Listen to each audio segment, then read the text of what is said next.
आजा गेला, पंजा गेला, बाप मसना गेला महाराज. देखत देखत नातू पंतू तोही तैसा झाला. काय महाराज, जगद्गुरु तुकोबरायाने कळकळीची विनंती करून सांगितली ना तुम्हाला, नाहीतरी तुमचा जन्म वाया जाणार आहे महाराज. मी सांगितलं तुम्हाला, सांगावं कोणाला महाराज, ज्याला कळतं त्याला सांगावं, आणि ते त्याच्या हिताचं असेल तर सांगावं, त्याला करता येतं असेल तर सांगावं.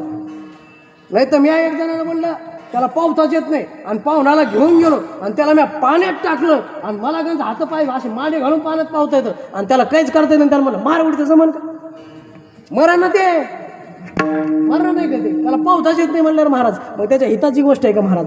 असंच वाटलं ना, दोघं जण आम्ही येत आलो महाराज. आम्ही काय केलं महाराज, एक जणापाशी आम्ही थोडं चहासाठी थांबलो महाराज. त्या दोघांच्या गप्पा चालल्या होत्या, गप्पा 1 तासापासून चालल्या होत्या. विचारलं दुकानदाराला मी, बाबा गप्पा केव्हापासून आणते, ते म्हणे 1 तासापासून आणते. काय गप्पा होते द्यायचं माहिती आहे का, मोदी साहेबाचं शर्ट किती लाखाचं असेल, किती लाखाचं मोदी साहेबाचं शर्ट असेल, ते त्याच्या हिताचं आहे का, त्याच्या कामाचं आहे का, त्याला देणार आहे का, ते नाही ना देणार महाराज. मग एक लक्षात असू द्या महाराज. दुसरी गोष्ट म्हणजे काय सांगितलं बाबा, ज्याला करता येतं त्याला सांगावं, त्याच्या उपयोगाचं असेल तर सांगावं, हे जगद्गुरु तुकोबरायाने सांगितलेलं महाराज. मग आपल्याला काय करायचं महाराज, जगद्गुरु तुकोबरायांचा अधिकार आपण सांगतो मी तुम्हाला. जगद्गुरु तुकोबरायाचा अधिकार असा आहे महाराज, एकदा महाराज वैकुंठाला गेले, वैकुंठाला गेले स्वतः महाराज. देवाला न्यायला देवदूत आले होते महाराज जगद्गुरु तुकोबरायाला. जगद्गुरु तुकोबरायाला नेण्यासाठी देवदूत आले महाराज. त्या ठिकाणी देवदूत आले आणि जगद्गुरु तुकोबरायाला घर विचारत विचारत विचारत देहूमध्ये गेले महाराज. जगद्गुरु तुकोबरायांच्या देहूमध्ये गेल्यानंतर विचारू लागले, तुकाराम महाराजांचं घर कोणतं आहे हो. अहो त्यावेळी महाराज जगद्गुरु तुकोबरायाला संत तुकाराम महाराज म्हणत नव्हते, तुकोबराय म्हणत नव्हते महाराज. कोणत्या तुक्याचं घर पाहिजे म्हणत होते तुम्हाला. अरे ज्या जगद्गुरु तुकोबरायांचा गाथा पाण्यावरती असा लह्यासारखा तरतोय महाराज, त्या जगद्गुरु तुकोबरायांचा अधिकार साधा सुद्धा असेल का महाराज. तार येल्या जैसा लह्या जळी दगडा सहित वया, दगडा सहित वया, तारी गेल्या जैसा लाया, दगडा सहित वया.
असे हे जगद्गुरु तुकोबराय महाराज. आणि त्याला नेण्यासाठी विमान आलं होतं महाराज. देवदूत आले त्या ठिकाणी महाराज, आणि महाराज जगद्गुरु तुकोबरायांचं घर विचारलो आणि गेले जगद्गुरु तुकोबरायांच्या घराकडं.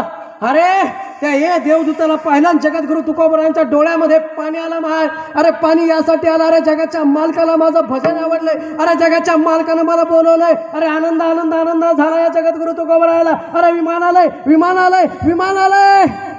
या तुकाराम महाराजाला नेण्यासाठी देवाचं विमान आलंय. हा आनंद जगद्गुरु तुकोबरायाला झाला महाराज.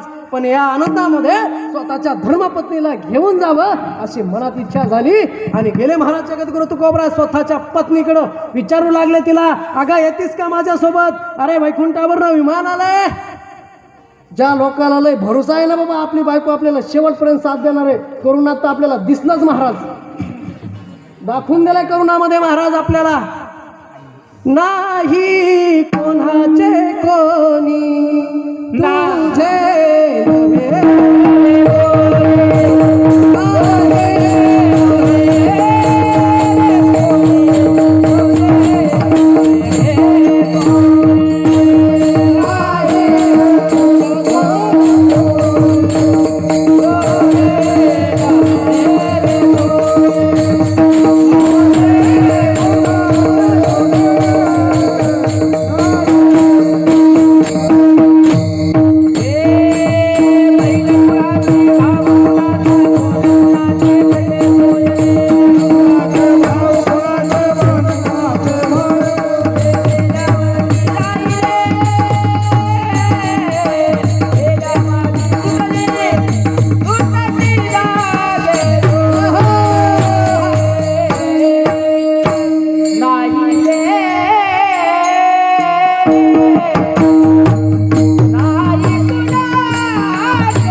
लक्षात आलं ना तुमच्या महाराज? नाही रे, नाही कुणाची कोणी महाराज. अरे ज्या जगद्गुरु तुकोबरायांना वाटलं बाबा आपण आनंदानं चाललोय वैकुंठाला, स्वतःच्या धर्मपत्नीला विचारावं, येतीस का माझ्या बरोबर आवले? अगं येतीस का माझ्या बरोबर? त्यावेळेस महाराज जगद्गुरूच्या धर्मपत्नीने सांगितलं, तुम्ही व्हा म्हणे पुढं, आपली भागीरथी माग आहे ना म्हणे, तिचं पाहावं लागेल. तुम्हाला तर लागला येणं म्हणे त्या पांडुरंगाच, त्याच्यामध्ये पुरीचं वाटलं व्हाईन म्हणे, दोघं गेले, ह्या पुरीला कोण पाहिजे महाराज? त्यावेळी जगद्गुरु तुकोबरायांना वाईट वाटलं महाराज. हा बाबा गेले कोण्या होते वाईट वाटलं महाराज. त्यावेळी महाराज जगद्गुरु तुकोबराय आले महाराज. पुढं आल्यानंतर भावकीतले एक दोघाला विचारतात, चालता का माझ्या बरोबर? तू याला झाला म्हणे, त्याबरोबर आम्हाला याला करतो का म्हणे? जा म्हणे, आम्हाला धंदा म्हणे तुला काही. उठलं की सुटला सापता, उठलं की सुटलं सापता. अरे सापता का म्हणे? नाही म्हणे, निघ म्हणे. महाराज जगद्गुरु तुकोबरायला बोलून काढून दिलं आणि गेले ना महाराज. जगद्गुरु तुकोबराय वैकुंठाला गेले, पण त्या ठिकाणी महाराज बंबाजी बुवा सारखा माणूस त्या ठिकाणी महाराज होता आणि तो मनोमन इच्छा करत होता, अरे या जगद्गुरु तुकोबरायानं जर एकदा या बंबाजी बुवाला विचारलं असतं तर हा बंबाजी बुवा हसत हसत जगद्गुरु तुकोबराय सोबत. पण देवाची लीला काही साधी नसते महाराज. अरे या जगद्गुरु तुकोबरायला वैकुंठाला गेले या सांगण्यासाठी महाराज शत्रूच पाठीमागे ठेवला. कोण ठेवला? अरे ज्या बंबाजी बुवानं जगद्गुरु तुकोबरायला काट्याच्या काठीनं मारलं महाराज. काळं निळं अंग झाले तरी जगद्गुरु तुकोबराय मोठ्यापणानं त्याच्या घरी जातात. अरे आज कीर्तनामध्ये बंबाजी बुवा दिसाना, बंबाजी बुवा दिसाना, अहो माझं चुकलंय का? चला कीर्तनाला. आज म्हणून कोणी तसं? दादा बाबा, तुम्हाला जर तुमच्या एखाद्या स्वाप्त्यानं हाणलं, तुम्ही त्याच्या घरी जासान का? काठीच घेऊन जासान ना, दोही हातानं टाकतात. तसं नाही ना महाराज. ते जगद्गुरु तुकोबराय होते बाबा, गेले महाराज वैकुंठाला गेले, पण भागीरथीनं धावा केला ना महाराज.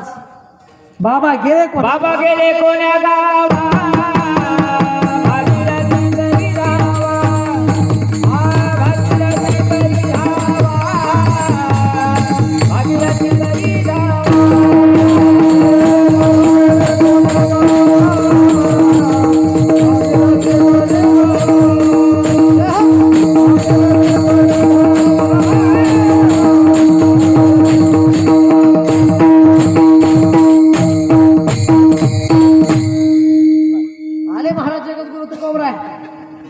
अरे पोरीना हाक मारली, बाबा बाबा या ना, तुमची भागीरथी वाट बघते बाबा. जगद्गुरु तुकोबराय वैकुंठावरनं घरी आले महाराज. अरे असाच नातं असतं ना बाबा लेकीचं आणि बापाच. अरे प्रसंगाना जरा डोळ्यासमोर, अरे लेक वाटा लावताना महाराज. अरे अरे जोपर्यंत माय बाप जिवंत आहे ना दादा, तोपर्यंत विचारा रे दादा आई वडिलांना. मुलींना एक विनंती आहे तुम्हाला, माय बापाला विचारा महाराज. असाच एक प्रसंग होता. अरे आई मुलीच्या जीवनातला गुंता कसा काढते सांगतो जरा तुम्हाला. नगर जिल्ह्यामध्ये सत्य झालेली घटना आहे बाबा. अरे एका मुलीला फसून लग्न केलं जातं दादा. अरे मुलगा दारुडा नाही, व्यसनी नाही असं सांगून त्या मुलीचं लग्न केलं जातं बाबा. अरे 5-6 महिने उलटून जातात आणि त्या मुलीचा नवरा हा दारुड्या असतो. एवढा दारू पितो, एवढा मारतो महाराज तिला की बाप मुलगी मरावी इतकं तिला मारत राहतो महाराज. कदरते ती मुलगी, शेवटी आईकडे जाते. आई अगं काय पाहून मला दिलंय, अगं मरण मी एखाद दिवशी, अगं पिऊन येतोय, असा मारतोय की मरायची मी एखाद दिवशी. मला घेऊन चाल तुझ्याकडं, अगं मला ठेवून घे, मी मरण का आई? अशी हाक मारते माय. पण आईचं काळीच होतं ना, अगं गंज बाबे मी हाय तोपर्यंत तुला सांभाळील, पण या मागच्यांचा काय भरोसा आहे, तुझ्या दादाचा काय भरोसा आहे? अरे मी जिवंत आहे तोपर्यंत तुला सांभाळील, मी इकडे आणेल तुला. पण एक काम कर ना बाबे, अजून 6-7 महिने तू काढलाय, अजून 6-7 महिने काढ. एखादा मुलगा तुझ्या पदरात पडू दे, मी तुला घेऊन जाते. तो तुझा उद्धार करता होईल, तुला सांभाळील, तुझा आधार होईल. पण मी गेल्यानंतर तुझे हाल होतील बाबे. आज कितीक जणांचे दार या बहिणीचे भावासाठी बंद झालेत महाराज. 90% नाही तर 80% प्रकरण आज बहिणीचे भावाचे प्रकरण चालू आहे महाराज कोर्टामध्ये, संपत्तीसाठी आहे. अरे पहिला काळ काय होता दादा, गाडी घुंगराची घेऊन बंधू माझा येईल ग, राखीच्या सणाला मला माहेरी नेईल ग. सक्रातीच्या सणाच बाई नवल मोग भावाच्या शेतात आंब्याची गबाग गाडी घुंगराची घेऊनी बंधू माझा येईल ग सक्रातीच्या सणाला किंवा राखीच्या सणाला मला नेईल ग. काय प्रेम होतं महाराज भावा बहिणीचं. ते प्रेम राहिलं का हो दादा आता? नाही ना राहिलं महाराज. अरे बरेचशा लग्नामध्ये आत्या पोरा भाषाच्या लग्नामध्ये नाहीये. ते गुरुमामा आलाय गुरुमामा आणि गुरु आत्या असं बुटानं हाणलं पाहिजे बाबा. सख्खे नाते सोडून द्यायचे. गुरु आत्या गुरु बहीण गुरु मावशी. अरे शेवटी भावकीचा मेला तर भावकीचेच लागत आहेत. हे लक्षात ठेवा. सोयराच लागतो रूपा चिटकायला. एक लक्षात ठेवा महाराज. दुसरं कोण येत नाही महाराज. रक्ताचंच नातं लागत आहे महाराज. हे ध्यानात ठेवा. हे गुरु भाऊ गुरु बहीण कवर आहे. अरे लोभासाठी धनासाठी तुमच्या पाठीमाग महाराज. पण खरं नातं बहीण भावाचं महाराज रक्ताचं नातं आहे. अरे कोण हारलं सांगतो तुम्हाला. रावणासारखा धनुर्धानी. अरे ज्याची लंका सोन्याची होती बिभीषण फिरला रावण हारला. आलं का लक्षात तुमच्या महाराज. रामायणामध्ये झालंय महाराज. एवढं मोठं रामायण घडलंय. यानंतर तुम्हाला सांगतो महाराज अशा अनेक प्रकरण आहेत.